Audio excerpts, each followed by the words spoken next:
na gabi. Habang in-anticipate natin yung rally bukas, ito naman ay ating ipapakita na isa rin dahilan kung bakit dapat mag-rally tayo. Kaya mga kaibigan, sa mga nakakarinig sa akin basta sa Metro Manila kayo, ay pumunta na po kayo sa rally natin saan bang rally? Mayroon sa Liwasang Bonifacio, meron din sa EDSA, yung 1 trillion peso rally.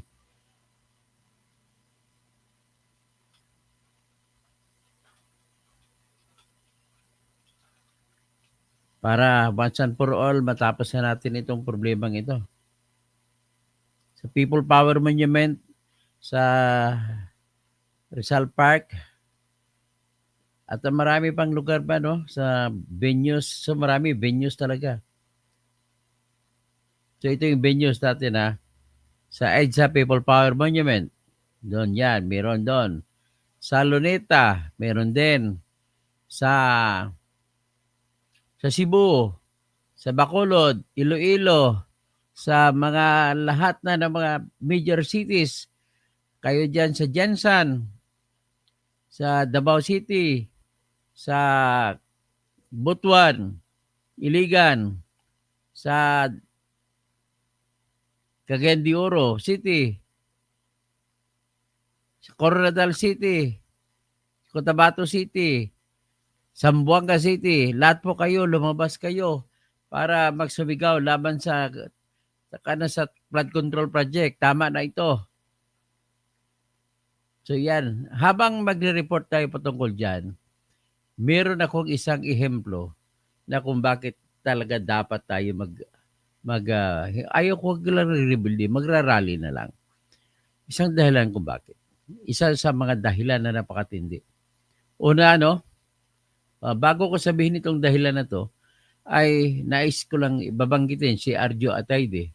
Lumalabas po na sa halos 2 bilyon na kontrata niya na flood control sa kanyang distrito sa 1st District ng Quezon City ay halos lahat ghost projects.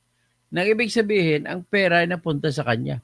Ito ba kaya ang dahilan kung bakit marami may nabili silang bahay, mansion sa France, nagpagawa pa siya ng bagong mansion. Ang kapatid niya si Jella ay mayroong mansion, bumili pa ng helicopter, mayroon pang, pero alam ko na sa kanya lahat yan pinangalanan lang sa iba-iba. Akalain mo ba naman ng kapatid niya, ka-artista lang, nag-aaral pa sa Lasal, makakaroon ng helicopter, magkaroon pa ng bahay sa Batangas. Tapos ang nanay-tatay niya, binilhan niya ng property doon sa Cannes, France. Akala mo, balita ng mga OFW dito, ang Cannes daw, sa lugar sa France, ang Cannes ang isa sa pinakamahal na lugar. Katabi doon na mayor ng Cannes ang akalain mo maging kapitbahay mo mayor ng Cannes, France, ibig sabihin, you're something.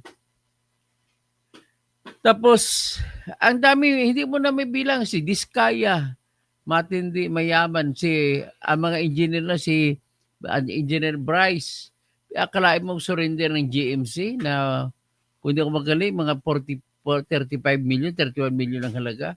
Meron pa siyang isusurrender na Ferrari. Meron pa siyang isusurrender na mga sasakyan.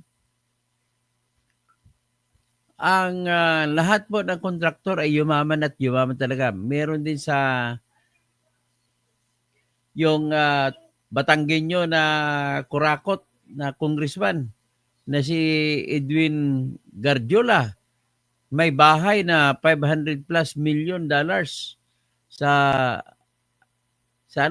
Amerika. Si Alex sinong Alex na yon? Si Alex Abilido na may girlfriend na pangalan niya si Maria ay wala rito, sumibat din. Siyang number 1 po. Siya yung number 1 sa 15 contractors na binabanggit ng Legacy Construction. Siya pong number 1. Ang dami-dami nila na kailangan kailangan na puputulin na talaga pag makita natin ito ay talaga po ang hindi na maano, unfair na talaga. Unfair na talaga sa Pilipino. So ngayon, ang isang pag-usapan natin ngayon ay yung mayor ng Candaba, isa rin ito. Yung mayor po ng Candaba ay merong hotel sa Boracay, may helicopter, may nagpapatayo ngayon ng mansion sa Commonwealth, sa Quezon City, Commonwealth Avenue, doon sa siya ring lumalabas na siya pala may-ari ng Global Crit. At saka may kaso ito sa ngayon sa Sandigan Bayan kasi involved din siya sa Malampaya. So, ang nangyari po sa kanya ay dahil bawal naman na magiging kontraktor ka pag ikaw ay mayor, so ang ginawa niya, nag-divest siya sa Global Crit na mga kumpanya niya na doon nakakakuha ng kontrata sa Bulacan at saka Valenzuela City. So nakakuha siya sa Bulacan ng mga ilan 1, 2, 3, 4, 4 na kontrata at isa sa Valenzuela City. Yung kontrata niya sa Bulacan ay ang dami is 16 plus 13, so 17, 173 at 273 minus 6, 265, tapos 275, 284, 344, 42, 300, 24, 329, 330 million pesos ang kontrata ni Mayor Rene Maglangke sa pangalan ng kanyang construction firm na Global Crit Builders Incorporated. Yan ay sa sa mga bayanan sa Bulacan at isa sa Valenzuela City. Pero ang matindi, sa 20 na flood control contract sa Candaba, Pampanga, na kung saan siya ay mayor, siya rin pala ang kontraktor ng 17 sa 20 na project. At ang kabuuang project doon ay 1.8 billion pesos. Ang kanya napunta sa kanya 1.4 billion pesos. O bakit ko nasabi na siya?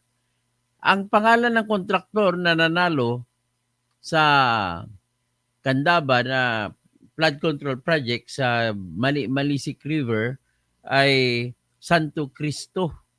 So, Santo Cristo, hindi naman sa kanya yan. Pero, nasigurado ko na po na siya ang kontraktor. Paano ko nasabi?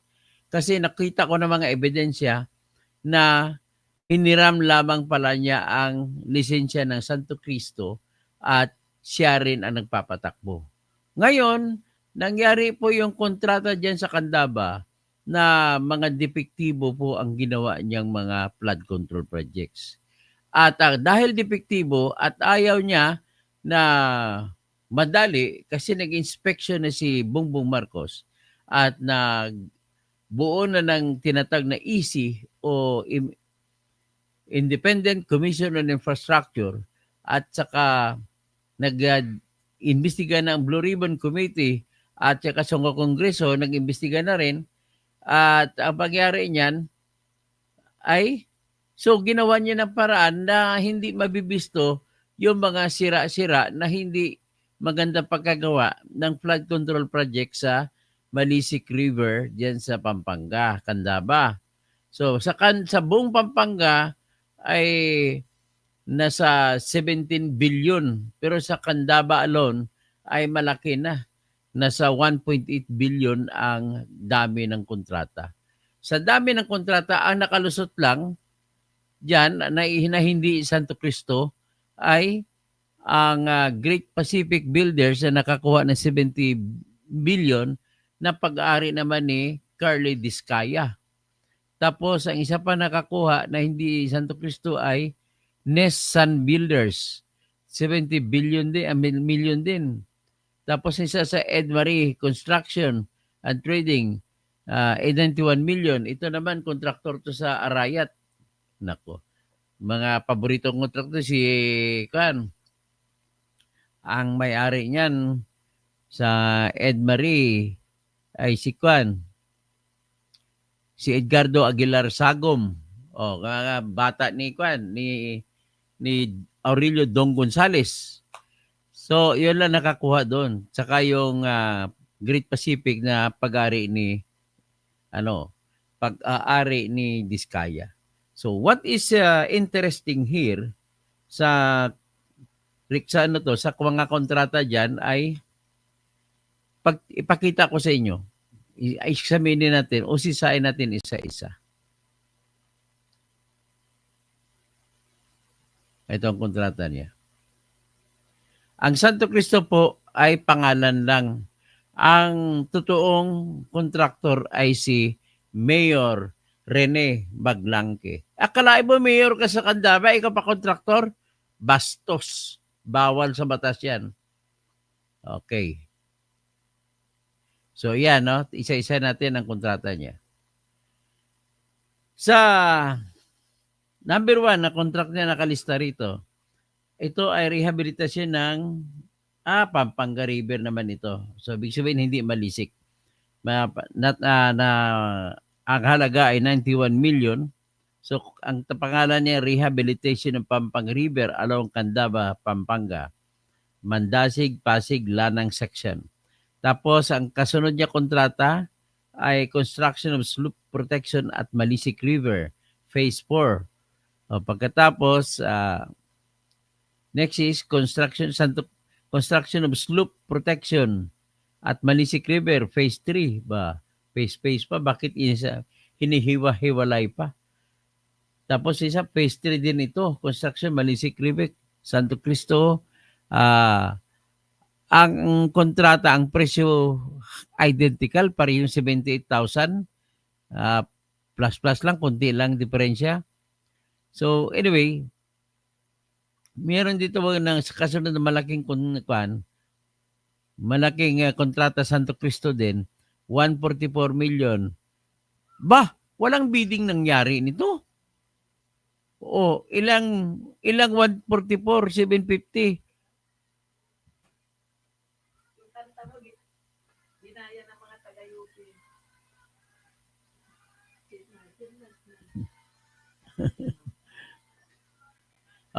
Yan, ito.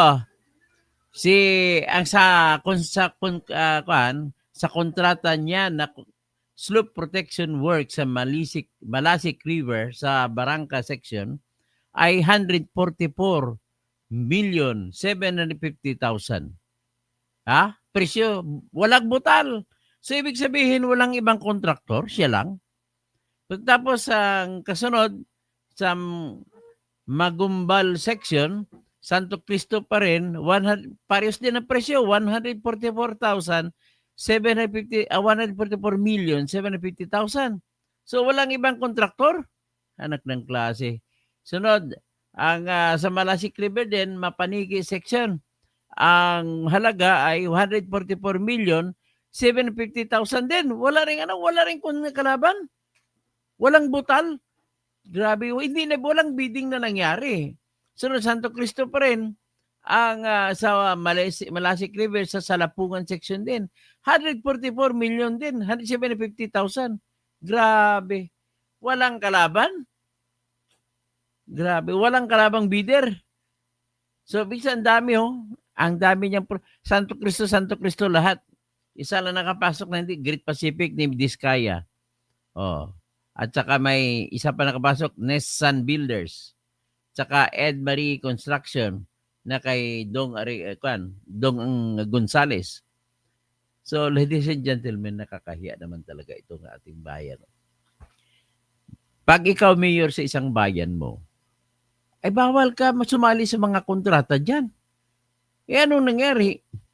Ang ginawa mo para makuha mo at maiwasan mo yung batas na nagbabawal, gumamit ka ng lisensya ng ibang tao. At ang nangyari pa dyan, lumalabas patuloy na guilty ang district engineer dyan. Bakit? Paano ka nanalo na sa'yo lang lahat? Imposible naman.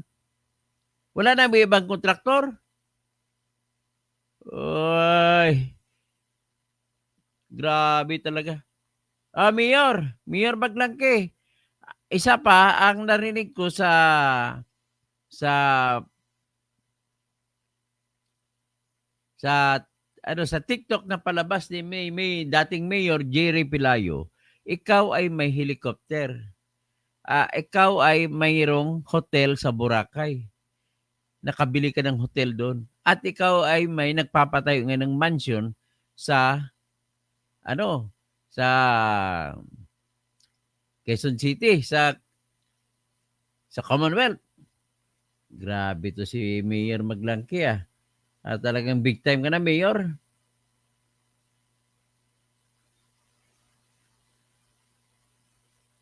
So ito, titingnan natin itong Mayor Rene Maglangke.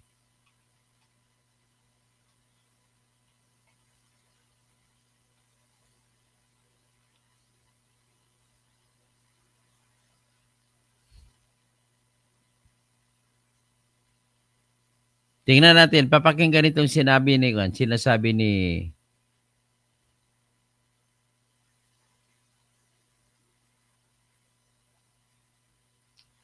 may expose pa pala si Lacson dito. Siya yung MBB. Pero ang sinasabi ko, BBM, MBB. Nagbumo pa siya ng kumpanya na si Candaba Mayor Maglangke, tapos si DPWH Yusek Roberto Bernardo, tsaka ex-DPWH Secretary Manuel Bunuan, so MBB. Grabe kayo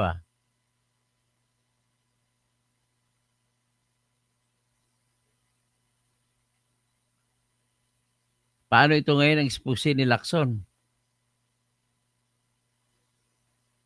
Ito, i-play natin ang expose ni Lacson dyan.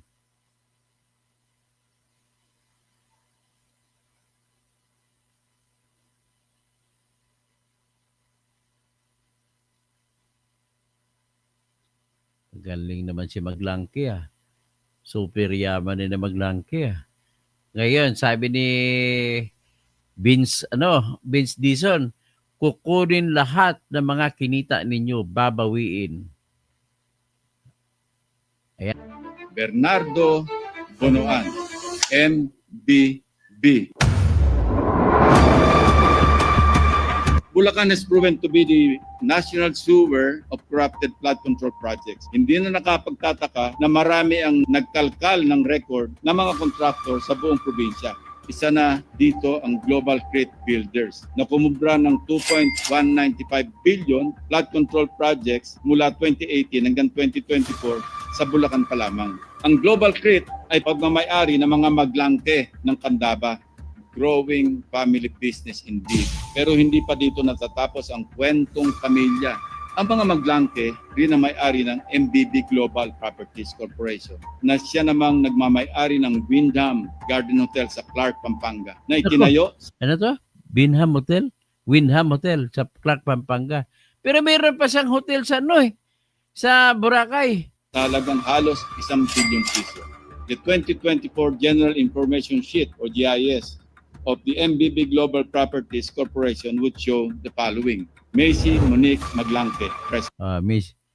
Macy Monique Maglangke, President. Sunshine M. Bernardo. Sunshine M. Bernardo. Ano siya? Anak siya ni Roberto Bernardo. Corporate Secretary. Fatima J. P. Asin Bunuan de la Cruz. O yun Treasurer, ang anak ni Manny Bunuan. Treasurer. Ulitin ko. Maglangke, Bernardo, Bunuan, MBB. Coincidentally, these are known surnames of today's flood control saga. Candaba Mayor Rene Maglangke, contractor ng multi-billion peso worth of flood control projects. DPWH Undersecretary Roberto Bernardo, na kamakailan lamang ay nag-early retirement matapos masangkot sa maanumalyang flood control. At siyempre pa, dating DPWH Secretary Manuel Bunuan. Kayo na po ang mag-connect ng dots. Maglangke, Bernardo Bunuan, MBB, Mr. President. By the way, sina Macy Maglangke, Sunshine Bernardo, at Fatima Gay Bunuan de la Cruz ay mga anak na mga nabanggit na opisyal ng gobyerno. Kaya naman pala ang palaging depensa ni dating DPWH Secretary Bunuan, It seems to me that it is an isolated case. isolated case lang daw ang nakita ni Pangulong Bongbong Marcos sa Ghost Project sa Bulacan. Ayaw na siguro ni Bunuan na maungkat pa sa investigasyon ang Global Creek. So yan, ibig sabihin, nagkataon na yung mayor ng Pampanga ay talagang swapang. Hindi lang, ang kaswapangan niya ay gumawa pa siya ng diskarte na ang lahat ng proyekto na flood control projects sa bayan niya sa Candaba ay magiging kanya pa na bawal po yun. Pero paano niya nailusot? Nailusot niya sa paggamit, paghiram ng ang lisensya ng Santo Cristo at palabasin niya na Santo Cristo ang kontraktor. Kaya lang, maghagilap ako, marami akong ebidensya na inaantay. Bakit naman kung sira-sira, dahil ng problema, sira-sira yung produkto, ang yung ginawa ng Santo Cristo, dahil nga sa bagyo, natira, anong ginawa nila? Ang ginawa nila, ni Maglangke, akalain mo mga ekwipo ng Candaba na munisipyo ang ginamit sa pag-repair? Bakit naman? O mga tao sa Candaba, ang ginamit mo pag-repair? Bakit? Kasi ikaw natatakot. Hindi yung Santo Cristo ang nagpa-repair. Siguro, willing na rin ang Santo Cristo, kagaya ng si Sally Santos na Sims Construction, ay willing na rin na bahala na may bilanggo, isasabihin ko anong totoo. Grabe to. Grabe ka, Mr. Maglangke. Pera namin yan. Tapos ibinili mo ng hotel. May hotel ka pa, Windham Hotel dyan sa Clark. Ngayon, ang hindi alam ng bayan, may hotel ka pa dun sa Boracay. Tapos patayo ka ng mansion dyan sa Commonwealth Avenue, sa Quezon City. Tapos ang helicopter mo. Problema kang hindi papakita ko helicopter nyo. Tignan, hatanapin ko nga.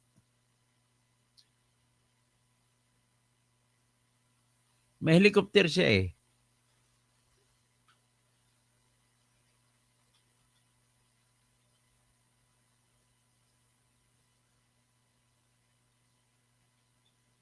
Kala ni Arjo Atayde siya lang may helicopter. May helicopter din siya, no? Si Maglangke.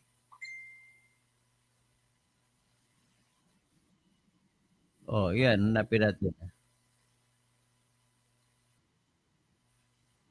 Ito, i-play ko yung, i-play ko yung expose ni Mr. Jerry. Dating mayor ng Candaba rin. Si Mayor Jerry Pilayo. Nakita ko, pasensya na, ginamit kong yung nakita ko sa Reels. Sana hindi magalit si Mr. Jerry Pilayo, nagagamitin kong ganyang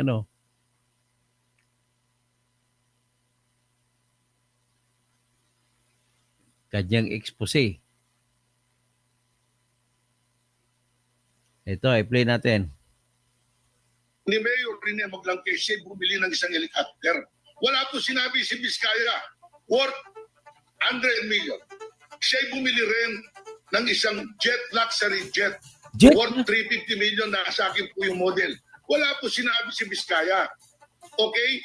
Nagpapatayo ng mansion ngayon.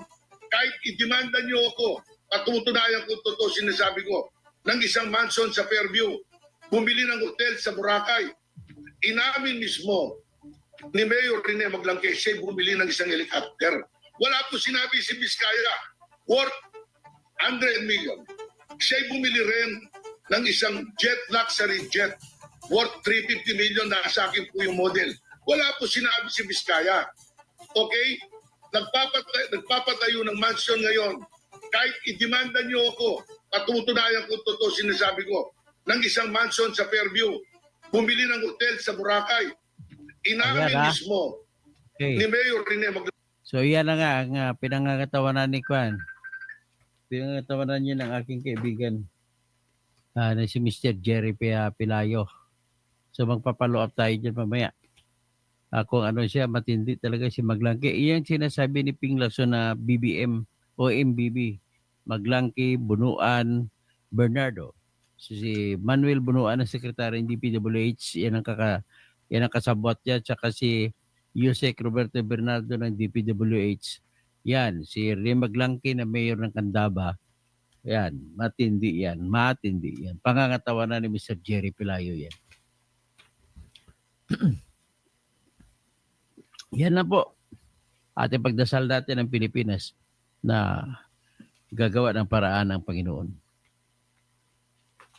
So, ang nangyari dyan, dali.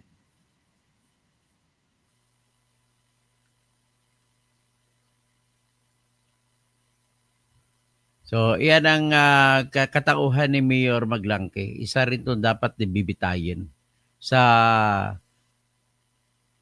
kung ano man ang rally bukas, dapat kung may makita sana tayo, hanapin ko ang helicopter ni ano. Helicopter of Maglangke.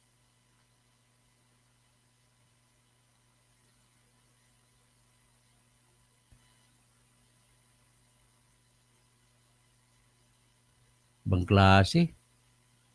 Nakakahiya na ginagawa nila.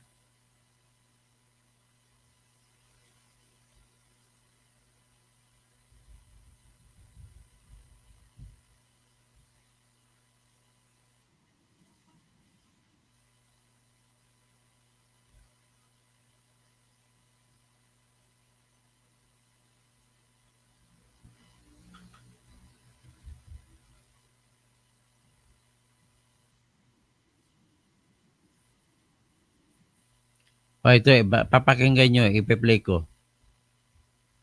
Ito naman sa Billionaire News Channel na palabas.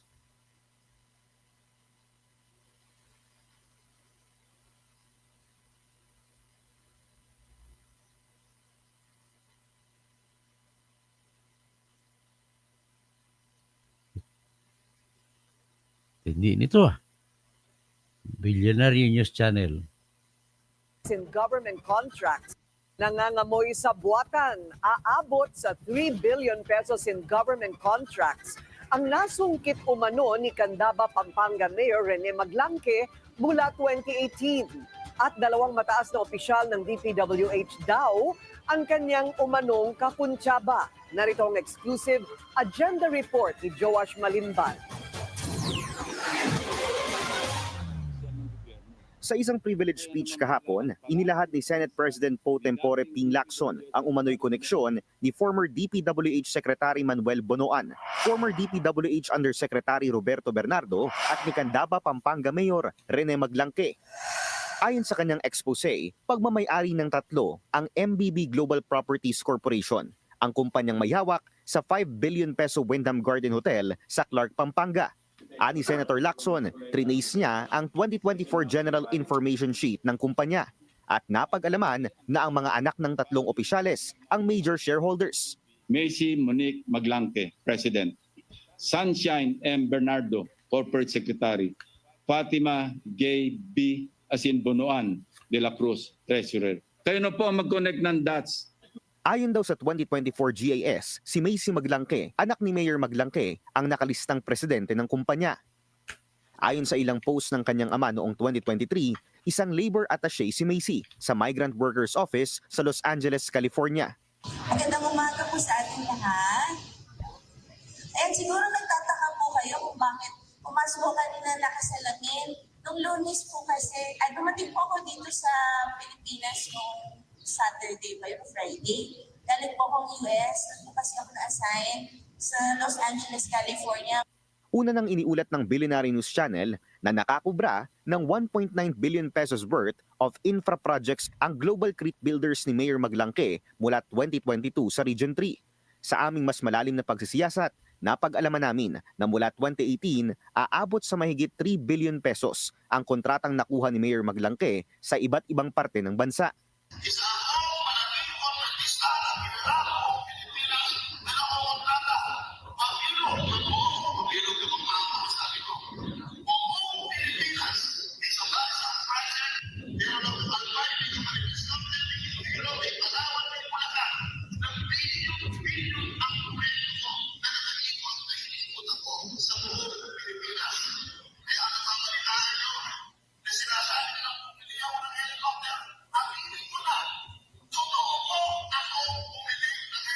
Oh, yan inamin. ay galing sa paus ng ating pinaghirapan na sa halagang 95 milyon. Isinuwalat din sa amin ni Inamin, former Candaba inamin, Mayor Jerry Pelayo ang umano'y marangyang pamumuhay ni Mayor Maglangke. Talagang inaanunsyo na siya ay buong Pilipinas, ang dami niyang flood control projects. Nakabili na nga siya ng helicopter, bumili pa rin ng luxury jet. At naging ugong-ugong, dumarating dito sa isipin mo sa mga barangay, naka-helicopter siya. No? Hanggang yan, lumabas na yung hotel na yan, na building na yan na tinatayo sa Clark. Sa aking pananaw, siguro yan ang pananaw ko lang ito. At siguro may ako na magsalita nito dahil sarili. Siguro yan ang share ni Secretary Bunuan at saka kung totoo ito ni Yusek Bernardo. Una nang inamin ni Mayor Maglangke sa Billionaire News Channel na nakakasama niya rin sa ilang okasyon ang kontrobersyal na si former DPWH Bulacan First District Engineer Henry Alcantara. Inamin niya rin na marami siyang kontrata sa pamahalaan pero lahat daw ito ay kumpleto at dumaan sa tamang proseso. Sinubukan namin kunin ang panig ni Mayor Maglangke sa isiniwalat kahapon ni Senator Lacson pero hindi pa ito tumugon sa aming mga mensahe. Para sa agenda, Joash Malimban, So yan ang isa. Okay, titingnan natin itong helicopter.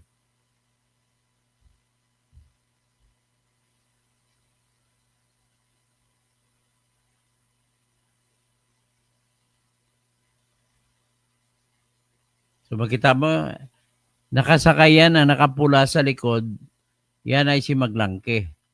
Tapos piloto ito. Sa helicopter rin sila nakasakay.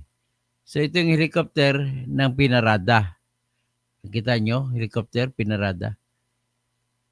Tapos ito yung bigger na picture ng helicopter.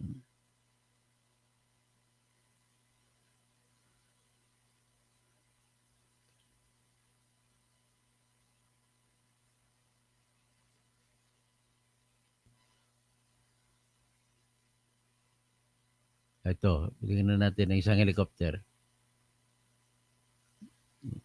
So nakita nyo malaking helicopter So yan ang helicopter na isa. So with that, we conclude our presentation today na naipakita ko sa inyo. Ulitin ko lang summary.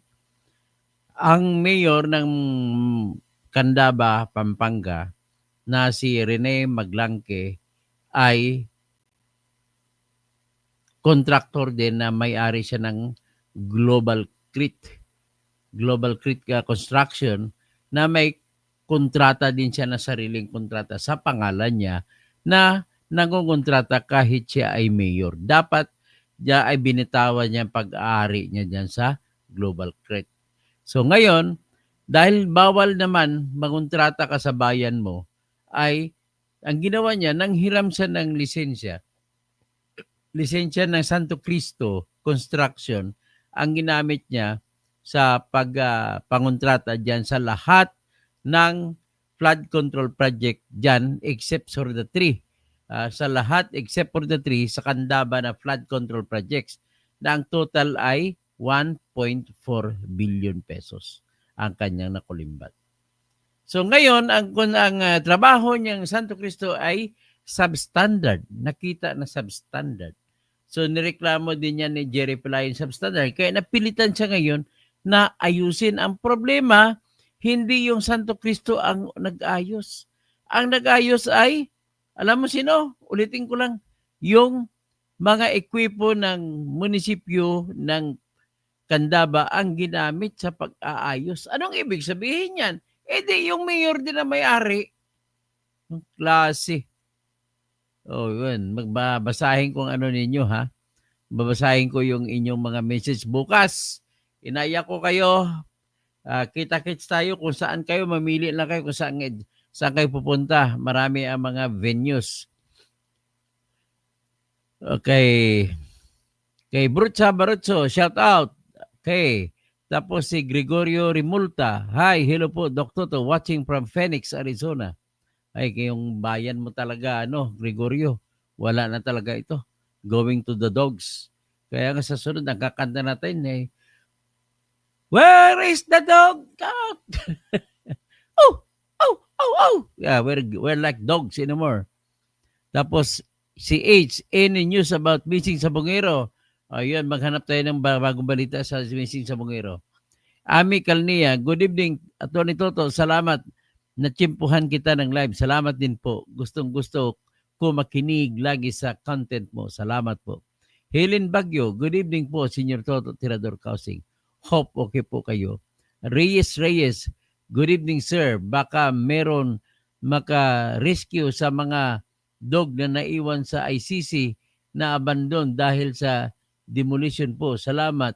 O ngayon, mga aso para dyan sa ICC na dinimolis. Tingnan natin kung sino makatulong dyan. Robert Curab, si Pyra katutubo yan ni na kakutsaba yan ni na Bunuan at Bernardo ng DPWH. Tapos Melchor Peñalosa, pag hindi pa magising ang mga Pilipino sa ginawa ng mga politiko at ng COMELEC sa ating bansa, di ko alam kung ano pa ang inantay natin bukas. Daet P. Ray, baba ba si BBM? Sino ang papalit? Saramao, dapat revolutionary government, si General Torre ang hawak. Tapos Dens Dulo, Attorney, mayong gabi, bilang ordinaryo mga Pilipino na tingala lang tanga ang nag-mention si BBM sa SUNA niya nga tapos na kag nami naman ang flood control project niya. Katapusan wala man lang gali. Palpak man paano na natabo nga sa kalsada sa kadako sang CFO confidential fund niya na mga 4.5 billion sang 2024. Paano niya magamit? Actually, 4.625 billion po ang kanyang confidential fund. So ngayon, ang mangyari dyan, may kasalanan din si BBM kasi siyang pumirma ng mga pera, budget. Si Arwin Flores, sila po, Dr. Emmanuel Chan, suportahan na lang si BBM sa mga expose. Ang problema, expose niya, siya rin ang gumawa niya, sinang inumpisa din. Kung ako naman tanongin mo, Emmanuel Chan, ang ginawa ni BBM ay para niyang pantabon sa sarili niya. Siyang may palpak dyan, sigurado ko may kita siya dyan sa pag-expose ng anomalya ng flood control through SOCMED, kalampagin ng mga kasama siya. Hindi ako niwala na hindi po siya kasama.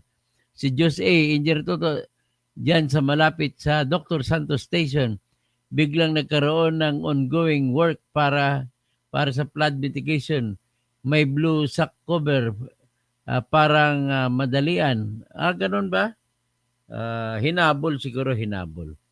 Patricio Manapsal, Dr. Toto, you are causing insomnia to many corrupt government officials. Go on doing your crusade for transparency in government, infra projects. May God bless you powerfully. Salamat po, Emmanuel Chen ulit. Sa rally, isa lang ang natutuwa at nakikinabang, mga kampo ng kasamaan at planong iupo si Valentina. Ay, wala yan. Huwag mo nitindihan yan, Emmanuel Chen. Rosa de los Reyes, grabe naman yan. Siya, mayor, tapos siya pa mayor, tapos siya pa kontraktor. Kathy B. Latco, in for Pambubuit, September 20, 2025.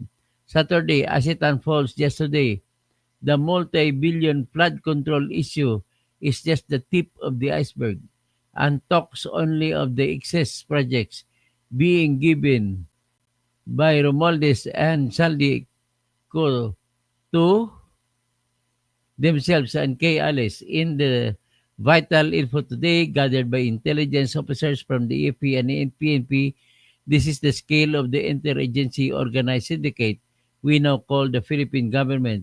We thank our government, our active government troops who are assigned security details to Kong.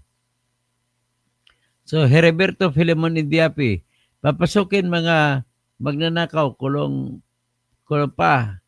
Tapos, Rodi Rabi, good evening. Valerie Serna, Rodi Rabi, Pastor, stay safe. So, Barot sa BBM, Bernardo, Bunuan, Maglangke. Yan nga sinasabi ko kay Pyra. BBM, Bunuan, o di ka Bernardo, Bunuan, maglangke.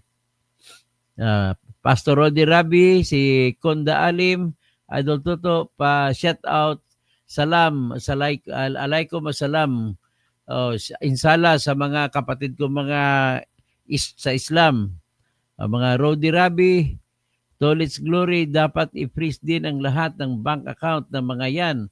And sequester lahat, dapat. Filipino FW, good, easy. Edgar Nacion, Dr. Toto, good evening po. Grabe na talaga ang corruption sa bansa natin. What a shame. Filipina OFW, good evening, sir. Watching from Hong Kong. Bernard Magtibay, Eladio Socorro, Tamsak, Rodi Rabi, Dr. Kausing, walang mangyari dyan sa Ghost Flood Control Project investigation tulad din na police scam na walang mabilanggo sa senador. So Ramon Barcelo, dapat managot at makulong yung mga sangkot sa korupsyon at hindi lang yung kontraktor at mga taga-DPWH. Okay. Roberto Filemon Indiapi, dami mga namamatay sa baha, nasirang kabuhayan, mga baka, kalabaw, kambing, nilunod, mga bahay, inanod, Ophelia, AP, Beth, Taipan. Attorney Toto, dapat maimbestigan din ang bayan ng Quirino. Laging wasak ang mga tulay, din sobra sa quarry. Sige, imbestigan natin ang Quirino Province. Kanda Alim, Sir Toto, tanong lang, alin ba ang mabilis imbestigahan sa Blue Ribbon ni Marcolita o Ping Lacson? Mas nagandahan ako kay Marcolita. So Mark Pasagi, about the shout out pala bro sa akan sita akan ka pala, malapit ang anniversary natin. Mark Pasagi, Brad Mark Pasagi, Alpha Cosine Theta. So my brother from Zeta chapter, channel with Z and Yair. Kay Marcolita may kinikilingan. Exling wala. Hindi ako naniniwala. Wala pong kinikilingan si Marcolita po. Mas may kinikilingan si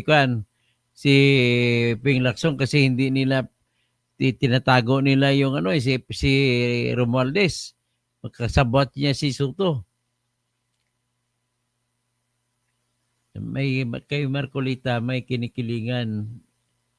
Wala all the way kahit saldi kumerolis maski senator ayon sa katanungan nila. Hindi naman. Mas maganda nga. Ang problema, tinanggal nga si Marcolita nung nagbanggit yung kanyang testigo ng Romualdez sa Kasaldico. So, Marino, naloko tayo, Sir Toto. Marino season, maayong gabi ka, Toto. Tapos, Eugene Gabriel, good evening. Doc Toto from Isabela. Isabela Province. Kayo, naluko rin kayo. Nestor Reyes. Attorney Toto, tanong po kung si Yusek Bernardo ba ay dating ibang kanyan. Hindi naging siya. Naging city engineer siya ng Manila noon. Jimmy Atencio. Good PM, taga dyan po ako sa Candaba pero dito po ako nakatira sa Samar. Ganun ba? So kapang waray. Romualdo Valerio, good evening po, Engineer Toto. Thank you sa mga verified infos po ninyo. Lagi kaming nakatutok sa inyo. Salamat. LTC Midnight Engineer, sa Aklan ang mga project ng mga Biskaya na nakatiwangwang na. Ganun ba? Sige, bisitahin natin. Mercado Kate, Dr. Kausing, good evening and happy weekend po. Maraming salamat sa lahat na nanonood.